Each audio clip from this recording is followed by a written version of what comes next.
আমি মসুরের ডাল আম দিয়ে মরিচ, পেঁয়াজ, রসুন দিয়ে সামান্য পরিমাণ লবণ দিয়ে আগেই প্রেসারে সেদ্ধ করে রেখেছিলাম। এবার তাতে কিছুটা লবণ এবং হলুদ দিয়ে একটু ঘুঁটে নেব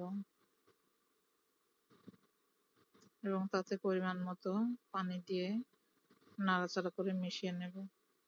আমার কড়াইটা গরম হলে তাতে পরিমাণ মতো তেল দিয়ে দেব। এবার তাতে এক এক করে পেঁয়াজ, রসুন কুচি দিয়ে দিলাম।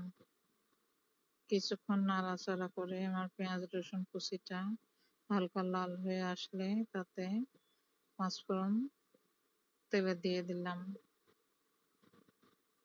এবার তাতে ডাল সেদ্ধ করে রাখা ডাল ঘুটে রেখেছিলাম পানি দিয়ে, সেটা ঢেলে দেব কড়াইতে।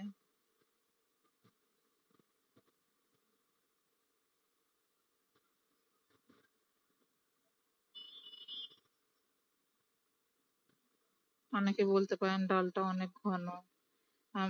আমাদের বাসায় সাধারণত এভাবেই সবাই পছন্দ করে ডাল খেতে, তাই আমরা এভাবেই রান্না করি। আমার ডালটা বলক উঠে আসছে, দেখতেই পাচ্ছেন।